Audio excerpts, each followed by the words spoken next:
In a quiet residential neighborhood in Seattle where the autumn wind brushed gently against her cheeks, Rachel Harrison was still struggling to adapt to her new married life, a life far more complicated than she had ever imagined, especially with the presence of 5-year-old Emma, her stepdaughter. Rachel had worked for years as a medical clerk at the local general hospital, living a stable routine despite the fact that love had never blessed her the way she once hoped. After a painful diagnosis from her doctor telling her it would be difficult for her to have children, Rachel had quietly abandoned her dreams of marriage and motherhood. Everything changed last spring when she met Michael Harrison, a pharmaceutical sales manager whose calm demeanor and warm smile captured her heart during a business meeting. When she learned that Michael had recently lost his wife to illness and was raising his young daughter alone, Rachel naturally wanted to support him, seeing a fragile family she longed to help heal. Their courtship was brief, and when Michael gently told her, "Emma needs a mother," Rachel felt something inside her awaken. Even if she couldn't have children of her own, perhaps she could become one in a different way.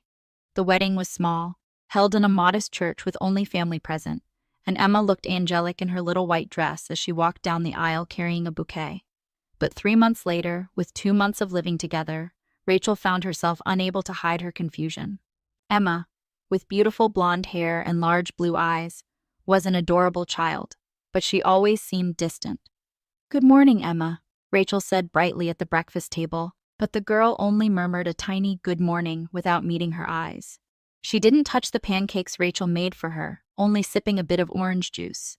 "Emma, eat a little more," Michael said from behind his newspaper, but his tone carried a harshness that made Emma shrink. "It's okay, Emma, you don't have to force yourself," Rachel added gently, but Emma only shook her head and slipped away from the table. "I'm sorry, Rachel," Michael sighed. She still hasn't gotten used to everything. She was used to my previous wife's cooking, so new flavors might confuse her. Rachel understood he didn't like discussing his late wife. He never gave details beyond saying she died suddenly from illness, and Rachel never wanted to reopen painful memories. Still, she wondered if her cooking truly didn't suit Emma's taste. She bought cookbooks, researched child-friendly recipes, experimented every day, yet Emma's reactions grew colder. "Time will solve it," Michael reassured her as he left for work, placing a hand on her shoulder. "You're kind. She'll accept you eventually." But Rachel's uneasiness deepened every time she noticed the child's trembling hands, the fearful shadow in her eyes. When Rachel picked her up from daycare, Emma smiled while playing with other children. But the moment she spotted Rachel, her expression clouded. Even dinners became a pattern of untouched food: spaghetti, salads, homemade cookies. Nothing helped. "Emma, are you feeling sick?" Rachel knelt to her level, but Emma shook her head, whispering, "Sorry, Mama, I'm not hungry." The word Mama softened Rachel's heart, yet the child's fear made her chest tighten. Daycare staff reported Emma barely touched lunch as well. When Rachel expressed her concern, Michael dismissed it, insisting she worried too much. One night, when Emma asked for water, her hands trembled as she accepted the glass, but Michael didn't seem to notice. Desperate, Rachel took her to a pediatrician. The doctor found no physical abnormalities, slight underweight, but nothing critical. "Stress," she said, "possibly from adjusting to a stepmother." Rachel insisted she loved Emma like her own, and the doctor comforted her, saying trust needed time. But Emma refused dinner again that night. Michael suddenly shouted at the child, startling both Emma and Rachel. Afterward, he asked Emma whether she disliked Rachel's cooking because it differed from his late wife's. Emma only sobbed into his chest. From then on, Rachel poured herself into cooking research: hamburgers, pizza, pasta, omelet rice, but nothing changed. Even when she tried simple rustic dishes, Emma whispered the same heartbreaking words: "Sorry, Mama, I'm not hungry." A week later, exhausted and discouraged, Rachel sought advice from coworkers, but her anxiety grew as Emma's complexion paled and her energy faded. Rachel cried alone in the kitchen night after night, uncertain what she was doing wrong. When she begged Michael to tell her what kind of food his late wife used to cook, he gave vague answers, insisting it was painful to remember. His tone gradually turned cold, even suggesting the problem was Rachel's cooking. By the time Michael left for a 3-day business trip that Friday, Rachel felt a quiet relief. Emma too looked relieved when his car disappeared. For the first time since the wedding, Emma expressed a wish of her own: "I want to go to the park." That day marked the first time Emma ate even a bite of Rachel's food, sandwiches at their picnic, and Rachel nearly cried when Emma whispered, I like Mama's sandwiches. But dinner that evening brought back Emma's trembling refusal, as if some unseen fear still controlled her. That night, everything changed when Emma appeared in the living room after bedtime, her small body shaking. Mama, I can only talk when Daddy isn't watching. Rachel felt her heart stop as Emma continued, voice trembling. The previous Mama also stopped eating food, and Daddy started mixing white powder into her food. Rachel felt the blood drain from her face as Emma's trembling voice continued, each word slicing through the quiet living room like a blade. Emma clutched her pajamas, eyes brimming with terror, as she whispered that her father used to get angry at the previous Mama for not eating, and that afterward he began mixing white powder into her food, calling it medicine. Rachel's breath caught as Emma described how her former mother gradually refused food, became unusually sleepy, and then eventually died. A cold realization overcame Rachel. Michael's first wife had not died from illness at all. Emma, Rachel managed to ask, voice quivering, you're scared to eat my cooking because you're afraid your daddy might poison me too. Emma nodded violently, tears rolling down her cheeks, and clung to Rachel. I don't want the new Mama to die. I wanted to protect you, so I didn't eat anything Daddy might mix. Rachel wrapped her arms around Emma, rocked the sobbing girl, and felt her entire world shift. Emma hadn't been rejecting her. She had been desperately protecting her stepmother, a burden no child should bear. You're safe, Rachel whispered, her own tears falling. I'll protect you now. But Emma trembled again. If Daddy knows I told, he'll get angry, he screamed at the previous Mama every day. Every detail Emma shared connected perfectly with the uneasiness Rachel had felt for months. Michael's sudden bursts of anger, his refusal to discuss his late wife, Emma's terror around meals, and the way she blossomed only when he was gone. You did the right thing telling me, Rachel assured her. You're such a brave girl. With her hands shaking, Rachel picked up the phone. Who are you calling? Emma asked, fear creeping into her voice. The police, Rachel replied firmly. We have to tell them everything before Daddy comes back. A faint light of hope flickered in Emma's eyes. Really? You believe me? Of course, Rachel whispered, hugging her again. You saved me. 40 minutes later, 2 detectives arrived, Detective Johnson, an older man with calm eyes, and Detective Rodriguez, a young woman with a gentle voice. Rachel held Emma tightly as she explained what had happened, her voice trembling but determined. Detective Rodriguez knelt to Emma's eye level and asked quietly, Emma, sweetheart, can you tell us what you saw? Encouraged by Rachel's presence, Emma nodded nervously and described the white powder, the tiny bags from Michael's study drawer, and how the previous Mama became sleepy and weak each day. The detectives exchanged grim looks. When asked if she could show them the study, Emma explained it was in the back room on the 2nd floor and that her father always locked it, but he might have forgotten this time because he left in a hurry for the business trip. Detective Johnson radioed headquarters immediately. Rush the search warrant application. We may have a homicide. Early the next morning, a police search team arrived. Rachel and Emma were advised to relocate temporarily for safety, but Rachel refused to leave until she knew the truth. They settled at a nearby hotel to wait. At 10 a.m., Detective Johnson called and asked to speak in person. When he arrived, his expression was grave. Mrs. Harrison, Emma's testimony appears accurate, he said. Large quantities of prescription drugs were found in Michael Harrison's study. Rachel felt a chill crawl down her spine. What kind of drugs? Powerful sleeping pills and tranquilizers, Detective Rodriguez answered. Amounts far beyond legal prescriptions. He likely obtained them illegally through pharmaceutical connections. The detectives then explained something far more devastating. Jennifer Harrison's diary had been discovered in a hidden safe. Michael's previous wife finally had a name. Copies of several diary entries were shown to Rachel. In them, Jennifer wrote about Michael preparing more of her meals and how she became strangely drowsy afterward, unable to move, frightened by her own body shutting down. One entry read that Emma seemed to know something was wrong and watched her with worried eyes. Another ended with a plea, if something happens to me, please protect Emma. Rachel broke down in tears.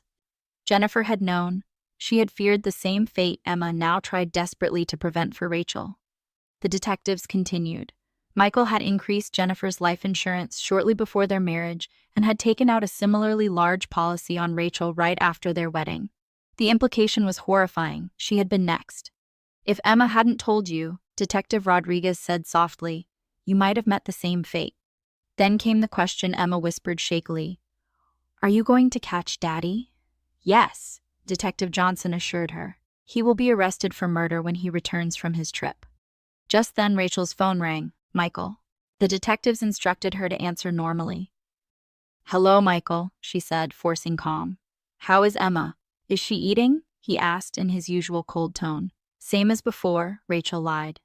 She's still not eating much. I'll be back tomorrow night, he replied. Fix it by then. When the call ended, Detective Johnson nodded. He doesn't suspect a thing. They prepared for the arrest at the airport. That night, local news flashed with the headline, Pharmaceutical Sales Manager Arrested on Suspicion of Wife's Murder. Emma watched silently, her small fingers gripping Rachel's hand. I was scared of Daddy, Emma whispered, but he was still family. You did nothing wrong, Rachel said, pulling her close. You saved both of us. Rachel hugged Emma tightly as the news report continued describing Michael Harrison's arrest. The flashing headline, reflecting faintly in the hotel window, while Emma stared at the screen with a conflicted expression. When I remember the previous mama, Emma murmured, eyes glistening, I think Daddy is a bad person. Rachel stroked her hair gently, whispering, You were so brave. You told the truth even when you were scared. The previous mama would be proud of you. Emma hesitated, her voice trembling as she asked, Does the new mama hate Emma now? Rachel shook her head firmly, cupping the girl's cheeks. Never. You saved my life. I love you from the bottom of my heart, and I want to be with you forever. For the first time in what felt like an eternity, Emma gave a genuine smile, small and fragile, but filled with warmth. Really, we're a real family? A real family, Rachel promised, pressing a gentle kiss to her forehead. That night, Emma slept deeply, free from the terror that had haunted her tiny shoulders for far too long, and Rachel lay awake, listening to the quiet breathing of the child who had saved her. Days passed as the investigation progressed quickly, the trial preparations beginning almost immediately due to the overwhelming evidence gathered from Michael's study, Jennifer's diary, and Emma's testimony.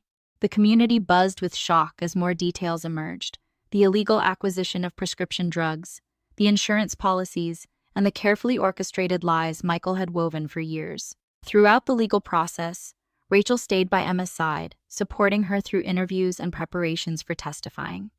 Michael continued to deny all charges, maintaining that his wife died from illness and that Emma was confused, but the weight of the evidence grew heavier with each passing day. When the trial finally began, the courtroom was filled with reporters, attorneys, and spectators drawn by the chilling case. Rachel sat in the gallery, holding Emma's small hand as tightly as she could without hurting her. Emma was nervous, her legs too short to reach the floor as she sat at the witness stand, but when asked to speak, she found courage, recalling Rachel's words from the hotel room. You were brave before. You can be brave again. With a trembling voice, Emma told the court how she had seen her father angry at the previous mama for not eating, how he mixed the white powder into her food, and how her mother became sleepier and weaker until she could no longer stand. The courtroom remained silent as she spoke, many adults visibly shaken that such a horrifying truth had been seen through the eyes of a small child. During cross-examination, the defense attempted to imply Emma had misinterpreted what she saw, but the prosecution had Jennifer's diary excerpts, medical confirmations, the seized drugs, and the insurance paperwork to reinforce every word she testified. Rachel watched as Emma bravely held her ground, answering every question honestly even when her voice faltered. When she returned to her seat beside Rachel, she whispered, Is it over now? And Rachel squeezed her hand gently, whispering back, Almost, sweetheart. When the jury returned with their verdict, the courtroom felt heavy with anticipation. We, the jury, find the defendant, Michael Harrison, guilty of first-degree murder. Emma exhaled a shaky breath, and Rachel wrapped an arm around her shoulders. It's over now, Rachel whispered softly. You don't have to be afraid anymore. During the months of legal proceedings, Rachel worked tirelessly through the process of becoming Emma's legal guardian. Michael's parents had already passed away, and Jennifer's parents were elderly and unable to care for Emma. Most importantly, Emma herself insisted, again and again, that she wanted to stay with Rachel. I want to be with Rachel, Mama, she repeated whenever a family court investigator asked. 6 months later, the formal adoption was finalized, and Rachel and Emma stood together in the courthouse hallway, holding the official documents that declared them mother and daughter. Afterward, They celebrated quietly at home, making a simple meal together, their first truly joyful one since the nightmare began. Rachel asked gently, "What would you like to make?" And Emma, after thinking carefully, answered, "I want to eat the real hamburgers the previous mama made for me, the delicious ones she made before Daddy came." The request warmed Rachel's heart, a sign that Emma was recovering, not erasing her mother but reclaiming the happy memories she once had. They made the hamburgers together, the shapes uneven and vegetables chopped imperfectly. But when Emma took her first big bite, her face brightened with pure joy. "It's delicious," she declared, her eyes sparkling. "Rachel Mama's hamburgers are the most delicious in the world." Rachel nearly cried. After months of hearing "Sorry, Mama," to now hear laughter and happiness was overwhelming. "Your stomach doesn't hurt anymore?" Rachel asked gently. "No," Emma said, shaking her head with confidence. "Because Rachel Mama doesn't put bad things in food. Rachel Mama is kind." That night, as Rachel tucked her into bed, Emma mumbled sleepily, "Thank you for protecting me." Rachel kissed her forehead. "You protected me too. We protected each other." In the years that followed, Emma flourished.